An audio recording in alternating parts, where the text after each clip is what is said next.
homesteading to prepping to common horse sense, we are College Hill Farm. Welcome back to College Hill Farm. Well, today we're bottling vinegar. Exactly 1 year ago today, May the 5th, 2019, we started a project in our basement with vinegar. We wanted to convert our homemade wines into vinegars. Even store-bought wines, we wanted to be able to convert into vinegars. Well, we had to have something called a mother. And the way we did that, you can go back and look at our video, but the way we did that was we bought cultured raw vinegar and used it to get the mother started. But that system takes about a year long. So we had to wait a year. It's been hard to wait a year to try these. When we did them, if you go back and look at the other video how we did them, when we tested them this morning, Crystal and I got them out and wanted to do a taste test and find out how they were. Well, the blackberry vinegar is really mild, and it doesn't have as much acetic acid. Probably a 4 would be where it would be. It's not real strong vinegar. The plum wine, our homemade plum wine, is real strong. It's probably a 5 or a 6. It has plenty of that acidic punch. And then the red wine vinegar, which that's the red wine vinegar. The red wine vinegar was one of those that it was milder, probably a 3 or a 4. The peach will go great, or the plum, it's not peach. The plum vinegar will go great with salads, and the blackberry and the red wine vinegar will be great as a condiment. So we're going to go ahead and decant these, but you don't want to get rid of the mother. The mother is something that you'll be able to use over and over and over. So these jars, we're not going to change them out. We're just going to refill them. Okay, what we have here, we've got something to pour with. We've got our bottle, and we've got a funnel. These jars, if you've ever tried to pour out of a mason jar, it's easy to spill. So I've got this big bottle, this big measuring cup here to pour our vinegar in, because I don't want to get it on these marble countertops because it'll etch everywhere it touches. So in order to do that, I put down a nice glass cutting board. So if I spill any, it's going to get on the cutting board and I can just wipe it up. Now, we're going to start off with the blackberry. So I'm just going to take the lid off, and I'm going to keep that because it's going back on there. All it does is keep dust and stuff. It allows the air to move in and out. So this blackberry vinegar, I'm going to pour off, and I'm going to be very careful not to try and stir up what's in the bottom, but I'll do the best I can.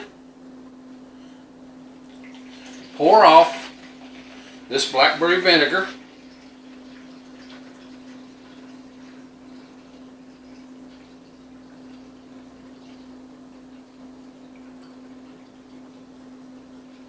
Okay, stop there.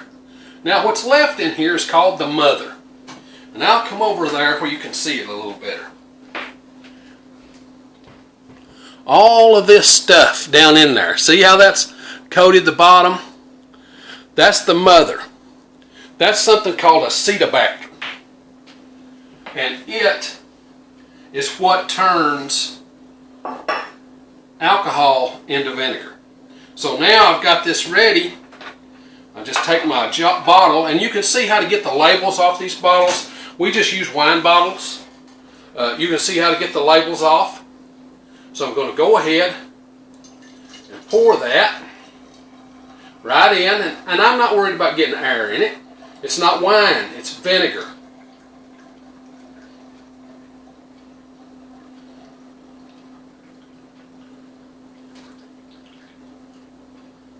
Let the foam quit a little bit.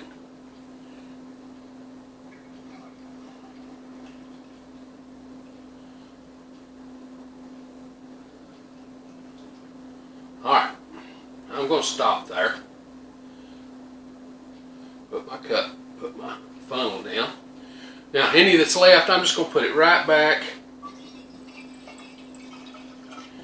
in the vinegar jar. Now, how am I going to treat this bottle? Well, first off, I need to cap it. Now, I've got a couple of options. I can use a regular cork. They're hard to get out sometimes, so I'm not going to use a regular cork, but I could do that. Just stick it in there like that, but it's a little hard to get in and out. You can buy, these are called bar corks.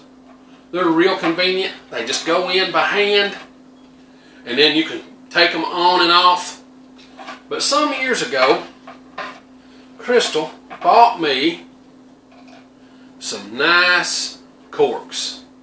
So I'm going to use these to cork our fancy vinegars, our home done vinegars that we're going to use here in the farm.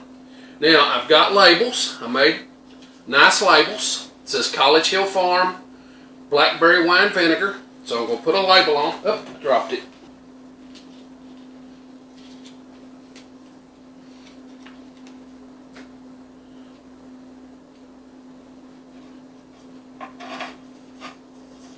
Well, I didn't get it on there perfect.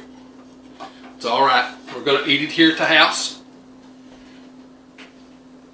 And there's our first bottle of College Hill Farm Blackberry Wine Vinegar, May 2020. Since last year, our blackberry was so mild, I assumed that I diluted it too much. So this year, I've got this and it's already been diluted. So I've got probably, it looks like about a pint in there. So I'm going to add this 750 milliliter bottle of blackberry straight up. I'm not going to dilute it any. Now, it should make vinegar a lot sooner because the mother is well developed in these. Okay? So the mother's well developed, so it ought to make vinegar sooner.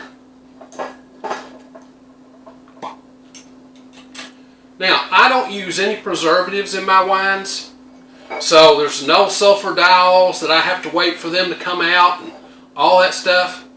You make vinegar in air, not in an airlock. You know, to make wine, you use an airlock so that you don't want air to get into it.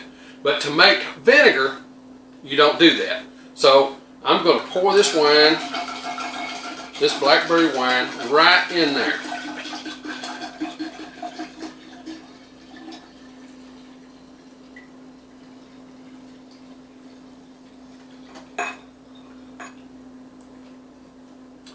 That should take only a short time to convert this to vinegar again. In the meantime, I have 750 milliliters of vinegar, blackberry wine vinegar now. So what have I got to do? I've got to do plum, and I've got to do red wine vinegar. But we also wanted to do a malt vinegar, which was we use Guinness beer to do a malt vinegar. It was horrible. So that was a fail. These others were a success. Now, if you like this kind of thing, this homesteading, do-it-yourself kind of thing, be certain to come on out to the channel and subscribe. We do this homesteading stuff every week, sometimes 1, sometimes 5 videos. It all depends on what's going on in the homestead that week. If you hit the little bell, it'll notify you when we upload a video. We upload every Sunday. And now, with that being said, it's time for me to get on to the next thing.